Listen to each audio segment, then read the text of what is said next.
Haleluya. Shalom, selamat pagi menjelang siang. Salam sejahtera dalam kasih Tuhan kita Yesus Kristus.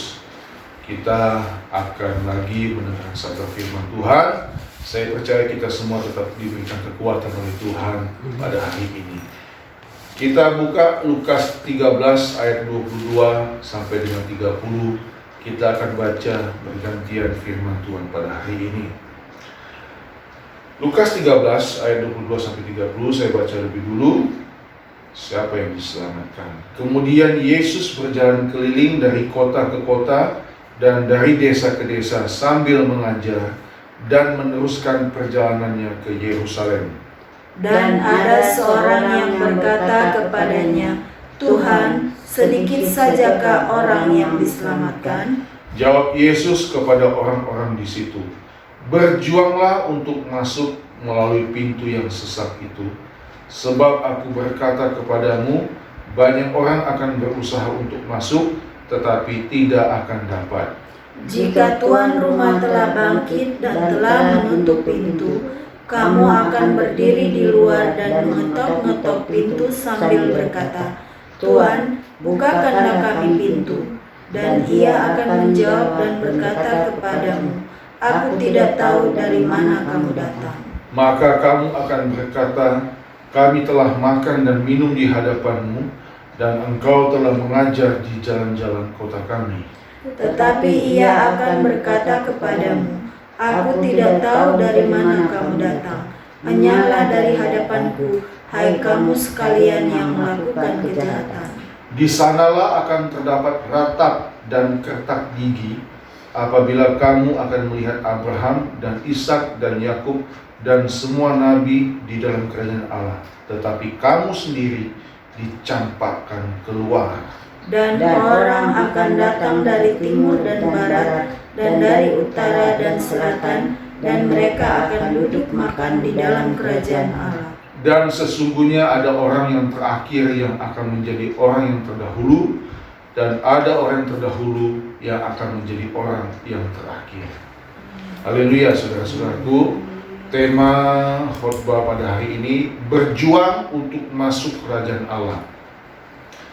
Kalau 2 minggu yang lalu tema kita adalah sukanya masuk kerajaan Allah, maka hari ini berjuang untuk masuk kerajaan Allah setelah 1 minggu yang lalu upah mengikuti Tuhan Yesus. Saudara-saudaraku, mengikuti Tuhan Yesus bukanlah hal mudah dan gampang, ya.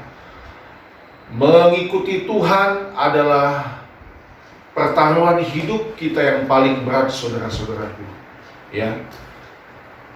Saya harus mengakui dengan jujur, untuk menjadi orang percaya yang sungguh-sungguh, yang benar-benar serius di dalam Tuhan, itu hal yang bukan sekali mudah, saudaraku, ya.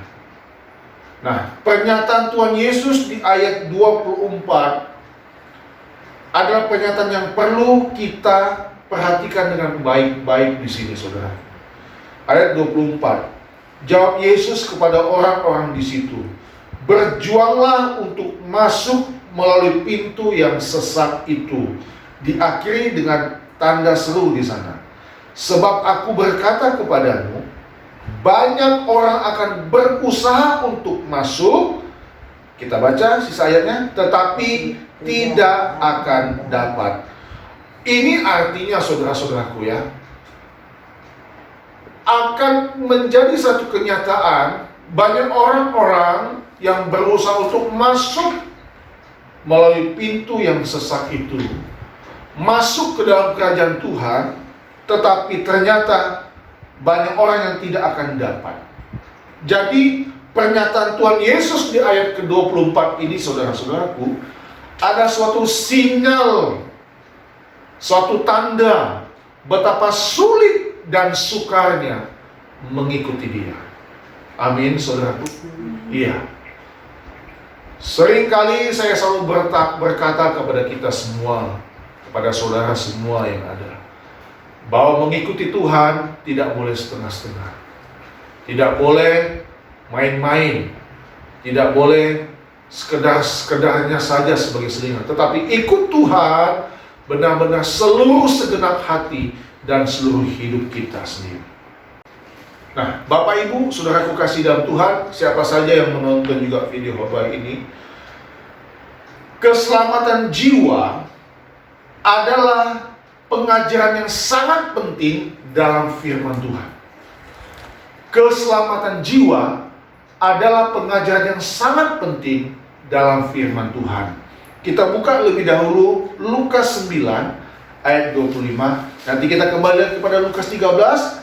Karena ada 3 hal yang penting saya akan bagikan pada hari ini, saudaraku. Kita buka dulu Lukas 9 ayat yang ke-25. Saudara simak saja, saya akan baca buat kita semua. Ya. Lukas 9 ayat 25.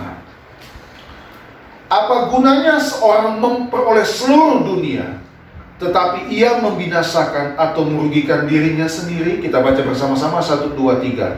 Apa gunanya seorang memperoleh seluruh dunia, tetapi ia membinasakan atau merugikan dirinya sendiri? Saudara, kita tidak boleh sepelekan hal ini. Ya, mengikuti Tuhan artinya kita harus meninggalkan dunia. Maksudnya apa meninggalkan dunia?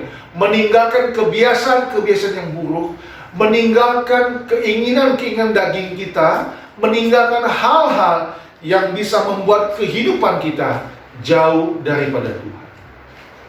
Ini pernyataan yang sangat penting, saudaraku, di dalam Lukas ini. Lukas 9 ini. Tuhan bilang, apa gunanya seorang memperoleh seluruh dunia?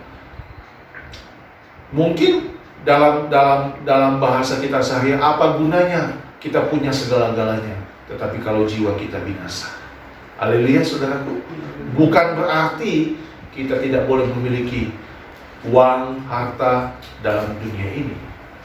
Tetapi kalau 2 minggu lalu saya sudah sampaikan bagaimana orang yang terikat hatinya dengan hartanya, sehingga dia tidak sanggup untuk menjual, membagikan hartanya kepada orang miskin, lalu dia pergi dari hadapan Tuhan Yesus dengan sedih hati. Kenapa? Karena hatinya sudah terikat dengan harta benda duniawi. Nah, hari ini saudara-saudaraku, kita tetap punya kesempatan, punya peluang untuk masuk dalam kerajaan Allah. Amin. Amin, saudaraku. Nah, kita kembali kepada Lukas 13 tadi, saudara-saudaraku. Lukas 13 tadi. Jadi, ada satu pertanyaan besar di sini yang saya akan bagikan bagi kita semua. Apa yang perlu dan apa yang harus kita kerjakan selagi kita hidup di bumi? Karena Tuhan bilang banyak orang akan berusaha untuk masuk, tetapi tidak akan dapat. Saudara-saudara, hari ini ada 3 poin yang saya bagikan untuk kita semua. Yang pertama, saya baca dulu Lukas 13 ayat 22. Lukas 13 ayat 22. Kemudian Yesus berjalan keliling dari kota ke kota dan dari desa ke desa sambil mengajar dan meneruskan perjalanannya ke Yerusalem. Saudara, apa yang perlu, apa yang harus kita kerjakan selama hidup di muka bumi ini, saudara-saudaraku? Karena sinyalemen ini sangat tegas. Tuhan bilang berjuang untuk masuk melalui pintu yang sesat itu.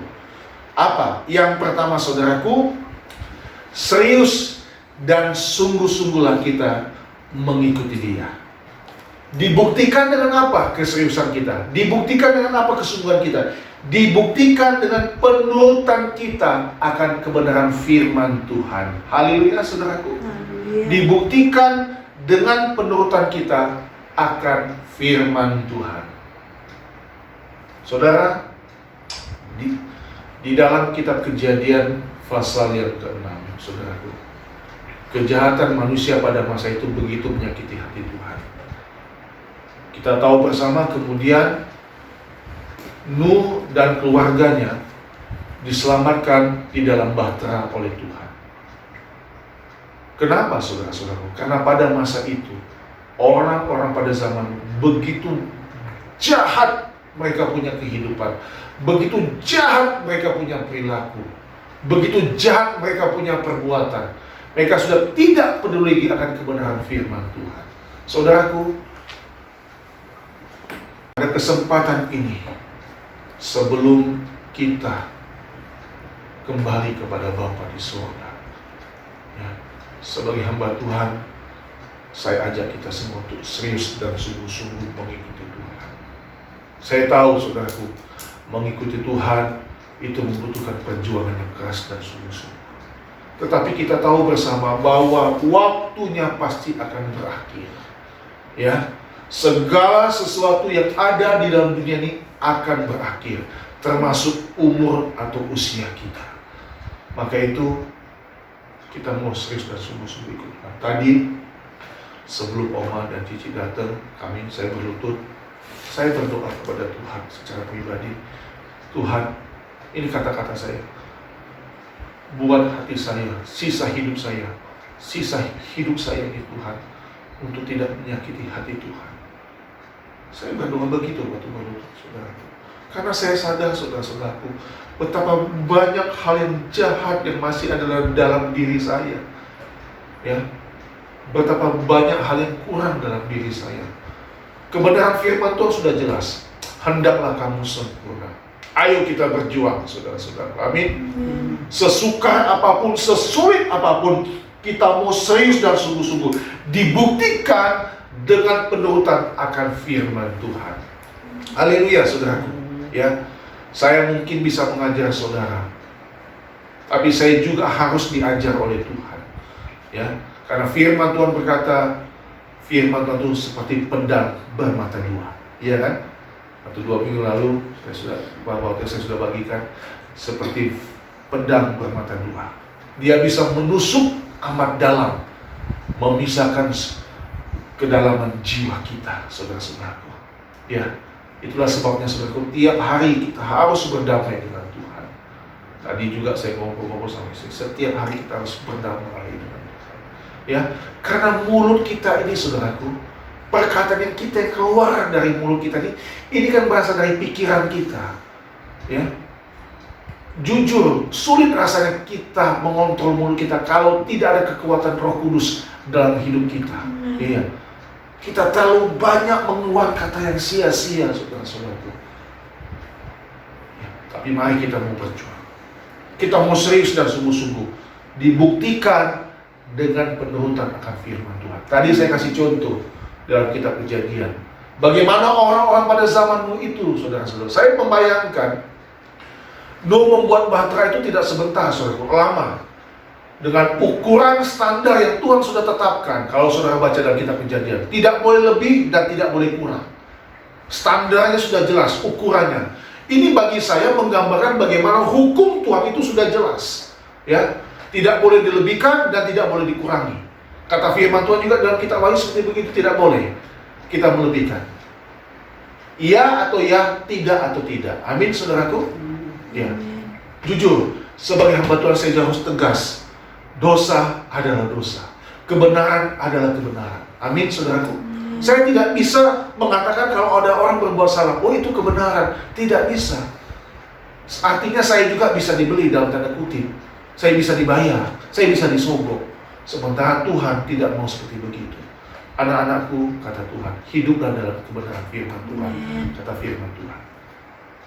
Saya percaya, saudaraku, perjuangan kita di dunia ini akan menghasilkan upah yang luar biasa. Seperti apa yang minggu lalu saya sampaikan, bahwa upah mengikuti Yesus itu pasti. Amin. Mahkota itu pasti, asal kita mau serius dan sungguh-sungguh dibuktikan dengan penurutan akan firman Tuhan. Itu yang pertama, ya. Karena kita sadar pintu itu sangat sesat. Tuhan bilang kan, berjuanglah untuk masuk melalui pintu yang sesak itu. Pintu itu pintu yang sempit, pintu yang sesat. Ya, tidak gampang, saudara-saudaraku. Banyak orang gagal di sana. Doa saya, harapan saya, kita semua bersama orang yang kita kasih masuk di dalam tempat kerajaan Allah. Haleluya. Itu yang pertama, saudaraku. Serius dan sungguh-sungguhlah mengikuti Dia, dibuktikan dengan penurutan akan firman Tuhan. Yang kedua kita kembali kepada Lukas 13 tadi. Nah, saya minta Oma tolong bacakan Lukas 13 tadi ayat 25. Tolong dibaca ayat 25. Lukas 13 ayat 25. Jika tuan rumah telah bangkit dan telah menutup pintu, kamu akan berdiri di luar dan mengetuk-ngetuk pintu sambil berkata, Tuan, bukakanlah kami pintu. Dan ia akan menjawab dan berkata kepadamu, Aku tidak tahu dari mana kamu datang. Saudara silakan. Saudara, apa yang ada dalam benak saudara baca firman Tuhan ayat ini? Apa? Apa yang ada dalam pikiran kita sekarang? Tahu nggak saudaraku? Bahwa Tuhan tidak mengenal orang-orang yang mengikuti Dia dengan tidak sungguh-sungguh. Ya. Yang kedua, saudara, apa yang perlu dan harus kita kerjakan selagi kita hidup di muka bumi? Yang kedua, teruslah menjaga ikatan persekutuan dengan Tuhan. Jangan sampai Tuhan Yesus tidak mengenal kita. Haleluya, saudaraku. Ya. Saya baca lagi, saudara, perhatikan ayat 25. Jika tuan rumah telah bangkit. Nah, perhatikan saudaraku, ada kalimat telah bangkit. Hati-hati saudaraku, ini pasti terjadi. Kedatangan Tuhan pasti terjadi. Bukan mudah-mudahan, itu pasti. Jika tuan rumah telah bangkit dan telah menutup apa saudaraku?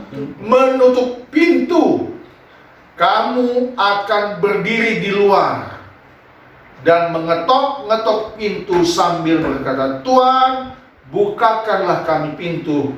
Dan ia akan menjawab dan berkata kepadamu, Aku tidak tahu dari mana kamu datang. Saudara, jangan kita pikir ayat firman Tuhan ini untuk orang-orang non-Kristen. Tapi sebenarnya kalau saya baca firman Tuhan ini, ayat firman Tuhan ini lebih dikhususkan juga untuk orang-orang Kristen yang tidak mengenal Tuhan dengan sungguh-sungguh. Mengerikan, saudara? Mengerikan tidak? Mengerikan, saudara. Jadi yang kedua, yang perlu dan harus kita kerjakan, menjaga ikatan persekutuan dengan Tuhan sampai benar-benar Tuhan Yesus mengenal kita. Tentu Oma, kalau ada orang asing datang ke rumah Oma, ya, Oma tidak akan mungkin serta-merta membukakan pintu mempersilakan dia masuk, pasti, ya kan? Minimal ngomong dulu di depan pagar atau depan pintu. Apalagi kalau kita baru pertama kali berjumpa dengan orang itu, kita tidak kenal, ya kan? Gambaran ini saya berikan kepada saudara, ilustrasi itu saya berikan supaya kita kita mendapat satu pengertian di sini bahwa mengenal Tuhan bukan cuma cukup satu kali dibaptis, setelah itu selamat. Gak pernah ke gereja, gak pernah berdoa, gak pernah baca Alkitab. Ke gerejanya cuma setahun sekali mungkin, Natal sama Paskah saja. Saudara, yang kayak begitu apa Tuhan bisa mengenal saya dan saudara? Kalau kita baca baik-baik ayat 25 ini, saudara, ini sebenarnya hal yang sangat mengerikan, saudaraku. Ada kalimat di sini, telah menutup pintu. Saya baca dalam kitab Kejadian tentang kejahatan pada zaman Nuh, saudaraku. Waktu Nuh sudah membuat bahtera itu, ternyata Tuhan sendiri yang menutup pintu bahtera itu. Karena apa? Karena satu, Tuhan sudah muak, sakit hatinya melihat kejahatan manusia pada masa itu. Nah saudara, kira-kira saya mau tanya, kalau kita bertamu ke tempat orang, misalnya ya, orang itu kenal sama kita, tahu sama kita, tapi kita dicuekin, malah kita ditutup pintu. Kira-kira nih, sakit hati nggak kita? Kira-kira sakit hati nggak? Saudara tahu nggak? Saya percaya, waktu Tuhan menutup pintu itu, sebenarnya hati Tuhan juga menangis, saudaraku. Iya. Hati Tuhan juga menangis sebetulnya. Dia tidak ingin ciptaannya binasa. Dia tidak ingin pengikutnya masuk ke dalam kegelapan yang paling gelap. Yang nanti kita akan lihat, yaitu ada ratap dan kertak gigi. Tapi ini fakta kebenaran firman Tuhan, saudara-saudara. Saya tidak mau sembunyikan ini. Saya ingin bagikan bagi kita semua satu peringatan buat saya dan saudara. Kita tidak cukup satu kali saja hanya datang ibadah di gereja, tapi saudara harus di rumah, di tempat manapun saudara kunjungi, saudara harus punya persekutuan dengan Tuhan. Haleluya, saudaraku. Haleluya. Harus bersekutu dengan Tuhan. berdoa. Tidak cukup cuma doa makan saja, saudara. Tidak cukup cuma doa pagi. Tapi paling tidak, saudara, dengan kelakuan kita, dengan kehidupan kita, kita harus menggambarkan Yesus hidup dalam kehidupan kita. Amin. Saudara, kasih Tuhan itu kasih yang menyelamatkan. Kayak lagu tadi ya, kasih Tuhan itu lebih dari segala-galanya. Jadi yang kedua, jangan sampai Tuhan tidak mengenal kita. Nah, saya tulis di sini ya, saudara-saudaraku. Saya baca Lukas 13 ayat 26 ya. Yang tadi 25, 26-nya begini. Maka kamu akan berkata, kami telah makan dan minum di hadapanmu, dan engkau telah mengajar di jalan-jalan kota kami. Ayat 27-nya, tetapi ia akan berkata kepadamu, aku tidak tahu dari mana kamu datang. Enyalah dari hadapanku, hai kamu sekalian yang melakukan kejahatan ini. Saudara, saya tulis dalam buku catatan khotbah saya, ritual, liturgi itu tidak menyelamatkan, saudaraku. Gak menyelamatkan. Tapi bagaimana sikap hidup kita yang sungguh-sungguh kepada Tuhan, menuruti firman Tuhan, mengikuti jejak Kristus, itu yang menyelamatkan kita. Nah, saya bicara begini bukan berarti saudara akhirnya menjadi orang apatis, artinya tidak mau lagi beribadah. Bukan begitu maksud saya, bukan. Tapi saya mau katakan, kalau kita datang ke rumah Tuhan, kalau kita berdoa hanya supaya kita diberkati Tuhan, hanya supaya sekedar rutinitas atau kewajiban, saya merasa itu hal yang buang-buang waktu, saudaraku. Gak sia-sia.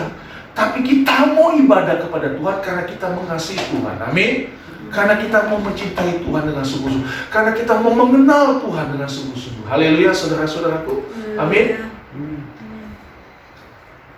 Saudara, sebagai orang tua yang memiliki anak, saudara pasti senang ya kalau anak saudara dekat dengan saudara. Betul nggak, Pak? Betul, ya kan? Ada komunikasi, ada saling mengasihi di sana. Nah, gambaran itulah sebenarnya juga yang dirindukan oleh Bapa di surga. Ya, melalui Tuhan Yesus Kristus kita mau bersekutu dengan Tuhan. Ya, jadi saya selalu berkata kepada saudara, carilah Tuhan, carilah terus Tuhan, temui Tuhan di mana saja saudara berada.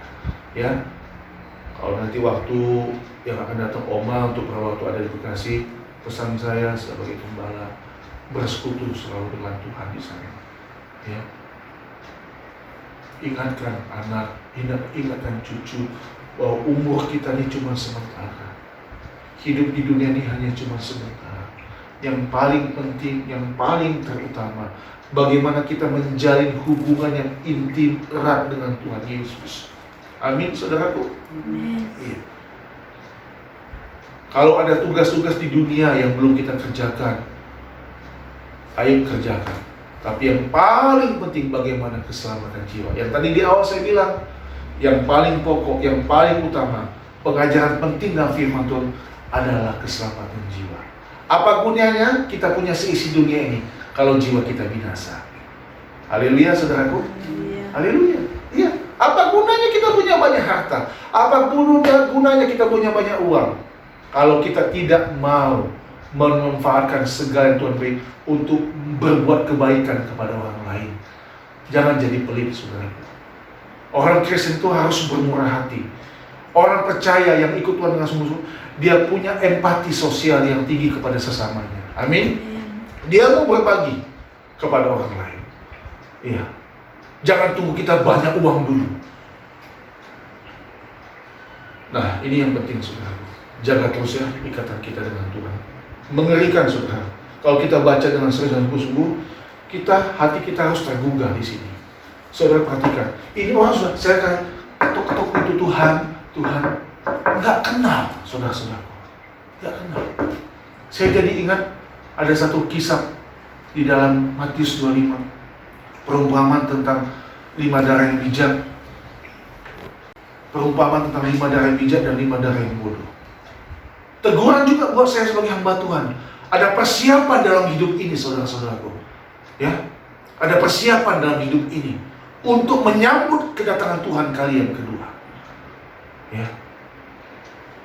Ada corona, tidak ada corona, kita semua akan mati kok saudara. Kita akan kembali kepada Tuhan, maksud saya. Kita akan menutup mata. Tapi bagaimana kita mempersiapkan hidup kita? Nah, untuk menghadapi virus corona ini kan kita pakai masker, ya kan? Menjaga jarak, ada anjuran pemerintah kan? Ada 4M. Memakai masker, menjaga jarak, menjauhi kerumunan, mencuci tangan. Nah, bagaimana sikap kita dengan kebenaran firman Tuhan? Kalau corona aja bisa mengambil nyawa kita, kalau Tuhan, bukan saja dia bisa mengambil nyawa kita, dia punya hak mau bawa kita kemana. Tapi bagaimana sikap hidup kita di dunia? Haleluya, saudaraku. Iya. Kalau pemerintah menganjurkan pakai masker, ya firman Tuhan mengajak kita, pakailah senjata Tuhan, senjata Kristus. Iya. Pemerintah menganjurkan kita mencuci tangan, ya. Mari kita mencuci hidup kita setiap hari, saudaraku, dengan firman Tuhan. Amin. Perlu, saudaraku. Pikiran kita, mulut kita, perkataan kita, perbuatan kita. Coba saudara malam hari sebelum tidur, duduk aja sebentar 10-15 menit, bisa sampai lebih, merenungkan, Tuhan, apa yang sudah aku ucapkan pada hari ini kepada sesama saya, kepada orang yang saya temui. Pasti saudaraku, kita dikoreksi oleh Tuhan. Pasti, yakin gak? Pasti dikoreksi sama Tuhan. Semakin kita banyak berhubungan sama Tuhan lewat doa kita, lewat persoalan, nanti Tuhan kasih pernyataan-pernyataan, hikmatnya. Tuhan kasih tahu, kamu jangan lakukan ini lagi ya, nak. Kamu jangan berteman dengan orang ini ya. Kamu jangan pergi ke sana ya. Pasti saudara-saudaraku, dia berikan itu semua kepada kita. Kenapa? Karena kita dekat dengan Tuhan. Saya percaya Allah masih mengasihi ketiga anaknya. Haleluya. Pasti. Gak mungkin anak itu tidak dikasih yang terbaik. Gak mungkin anak itu tidak diberikan peringatan, dikasih tahu mana yang baik, mana yang benar, mana yang gak boleh, mana yang boleh, mana yang tidak boleh. Pasti dikasih tahu. Itu tugas dan tanggung jawab orang tua. Sama Bapa di surga pun demikian, melalui anaknya Tuhan Yesus memberitahu kepada saya dan saudara. Kalau dia sudah bangkit, saudaraku, dan menutup pintu, maka tangisan kita sudah tidak ada guna. Jadi sekarang serius dan sungguh-sungguh ya, ikut Tuhan. Ya. Nah, Tuhan tidak lihat kamu pakai pakaian apa, Tuhan tidak lihat kualitas kamu berapa, tapi Tuhan lihat isi hati kamu yang mau benar-benar ikut Tuhan. Saudara, kita akan tinggalkan semuanya ini. Gak mungkin kita bawa rumah kita, gak mungkin kita bawa emas kita, harta kita, uang kita. Tapi bagaimana perbuatan kita di muka bumi ini, saudara? Menyenangkan Tuhan tidak? Saya masih juga berjuang di sana, saudara. Saya masih tetap harus berjuang juga di sana. Maka itu Tuhan bilang, berjuanglah untuk masuk melalui pintu yang sesat itu. Yang ketiga, saudaraku, yang ketiga, kalau yang pertama serius dan sungguh-sungguhlah mengikuti Dia atau berjuang ya, dibuktikan dengan penurutan akan firman-Nya. Yang kedua, terus menjaga ikatan persekutuan dengan Tuhan, jangan sampai Tuhan tidak mengenal kita. Nah, kalau yang ketiga, saudaraku, yaitu keteguhan hati kita untuk tidak mencintai dunia ini. Ada dua nama yang saya coba kedepankan, walaupun mungkin satu nama itu tidak terlalu populer. Sebagai contoh, bagaimana orang-orang ini mencintai dunia. Yang pertama, saudaraku, saya ajak saudara untuk buka sebentar Lukas pasal 17. Jadi yang ketiga ini keteguhan hati kita untuk tidak mencintai dunia ini. Lukas 17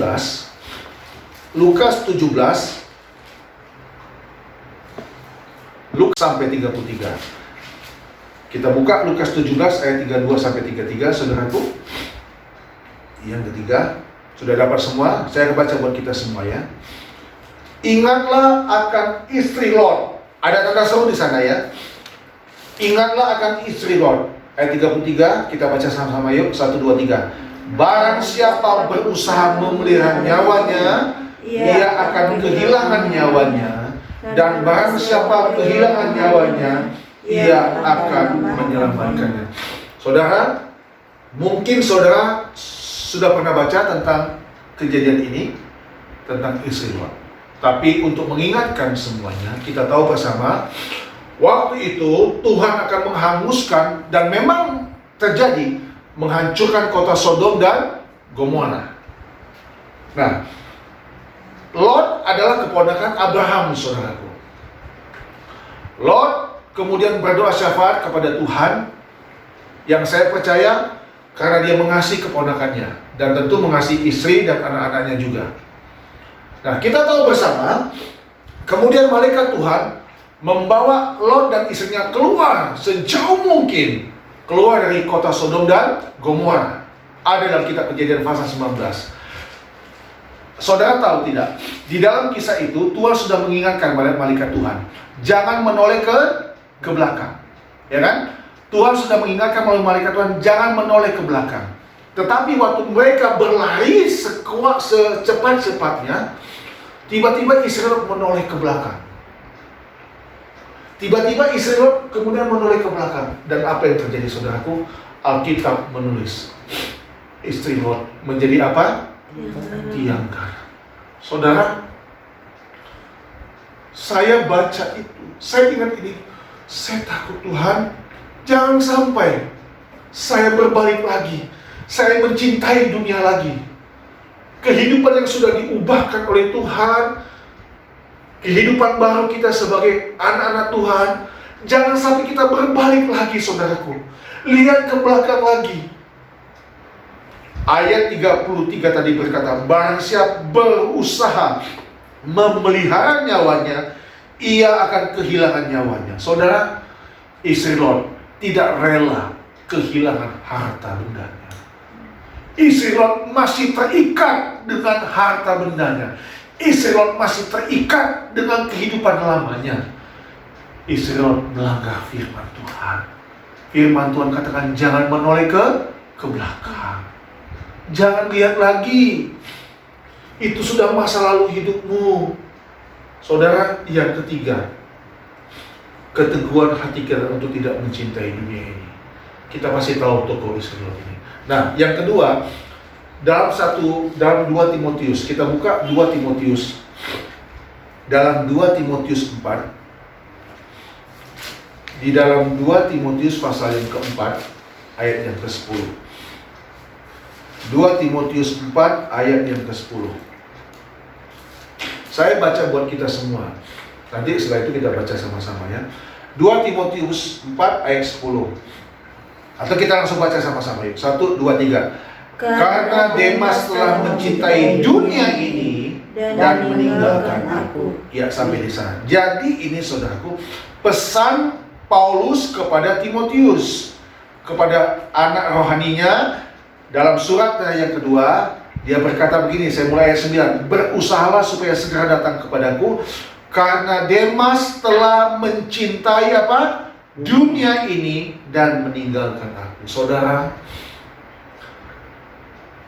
mengikuti Tuhan adalah mengikuti kerajaan Tuhan. Dunia dan segala kerajaannya akan lenyap, saudara-saudara. Jadi yang ketiga, keteguhan hati kita untuk tidak mencintai dunia ini. Nah, buka sebentar ya. Buka kembali satu ayat untuk mendukung poin ini. 1 Yohanes 2. 1 Yohanes pasal 2 ayat 15. Saya minta nanti ya, Cici tolong baca ya. 1 Yohanes 2 ayat 15. Ayat 15 dan ayat 16. 1 Yohanes 2 ayat 15 dan 16. Baca yang kuat suaranya ya.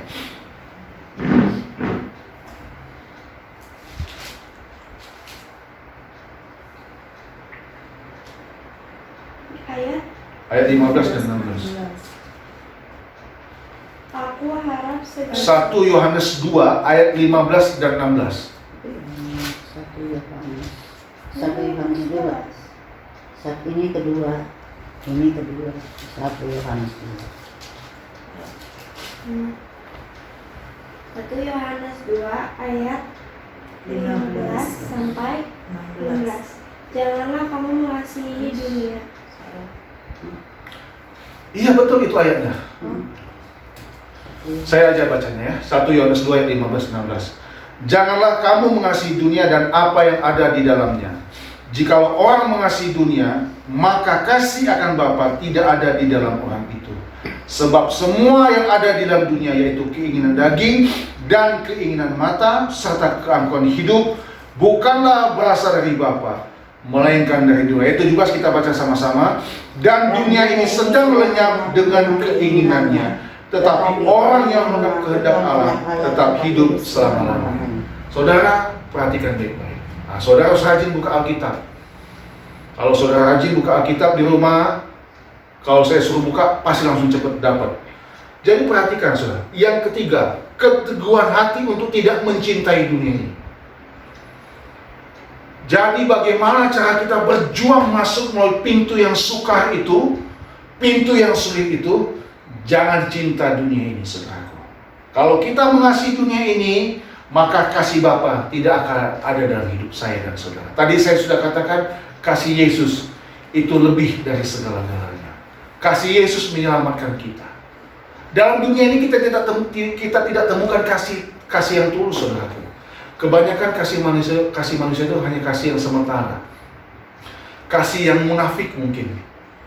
Tapi kita percaya kalau kita tidak cinta dunia ini, maka kita akan mengalami terus kasih Bapa yang abadi dalam hidup ini. Haleluya, saudaraku. Iya. Nah, jadi mari kita mau sungguh-sungguh untuk berjuang terus dalam hidup ini, saudara-saudaraku. Kita benar-benar memelihara hati hidup kita, iman kita, untuk benar-benar serius dan sungguh-sungguh. Saya tidak pernah bosan untuk berbicara seperti begini, saudaraku, kepada saudara. Karena keselamatan jiwa itu jauh lebih penting dari apapun juga. Kalau orang tidak makan satu hari, saya rasa tidak langsung mati, ya. Tapi kalau orang tidak makan firman Tuhan, maka manusia rohaninya akan mulai kehilangan kekuatannya.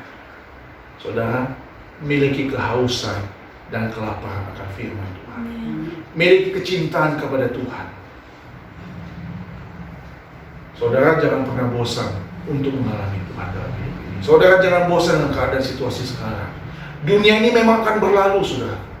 Gambaran dunia seperti sekarang begini. Orang sibuk dengan kesibukannya, mengejar pangkat, kedudukan, uang, harta benda. Sedikit sekali orang yang mulai mengejar Tuhan. Langka.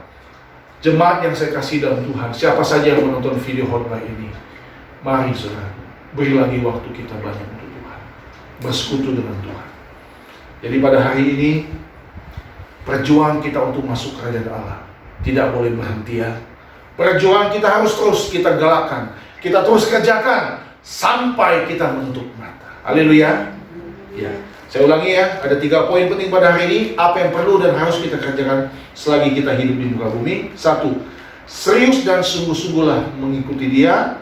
Yang kedua, terus menjaga ikatan persekutuan dengan Tuhan. Yang ketiga, keteguhan hati kita untuk tidak mencintai dunia ini. Nah, ayat firman Tuhan yang terakhir kita buka sama-sama, Matius 5 ayat 20. Matius pasal 5 ayat 20. Mari kita baca bersama-sama Matius pasal 5 ayat 20.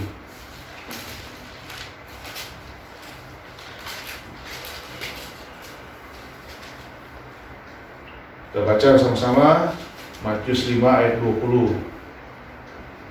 Kalau sudah dapat, ayo kita baca bersama-sama. 1, 2, 3. Lalu mereka pun 1, 2, 3. Maka aku berkata kepadamu, jika hidup keagamaanmu tidak lebih benar daripada hidup keagamaan ahli-ahli Taurat dan orang-orang Farisi, sesungguhnya kamu tidak akan masuk ke dalam kerajaan surga. Saudara, standarnya sudah ada, standarnya sudah jelas, ya. Kalau saudara tidak lebih giat, lebih rajin dari orang-orang yang jago dalam bidang agama ini, maka kita tidak akan masuk dalam kerajaan surga. Jadi kita harus lebih serius dan sungguh-sungguh, ya. Mulai lagi di rumah, mulai baca firman Tuhan, mulai buka Alkitab, ya. Jadi besok-besok kalau saya minta baca Alkitab, cepat dibuka, cepat kita baca. Yuk, Tuhan berkati kita semua. Tuhan tolong kita semua. Haleluya.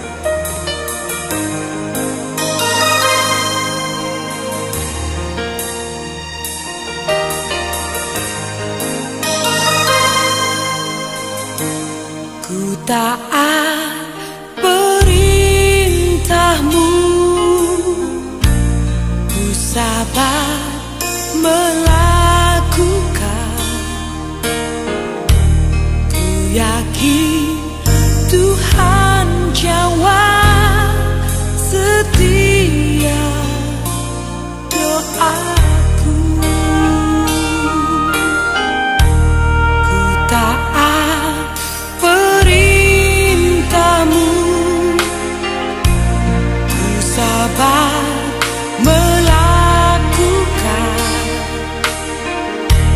ku yakin Tuhan jawab setiap doaku.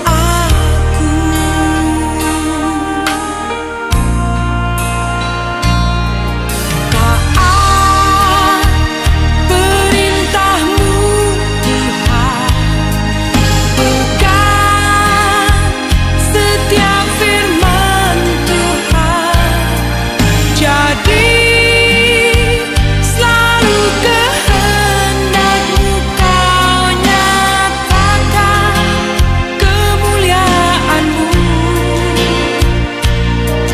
Taat perintah-Mu Tuhan, pegang setiap firman Tuhan, jadi selalu kehendak-Mu Kau nyatakan kemuliaan-Mu bagiku.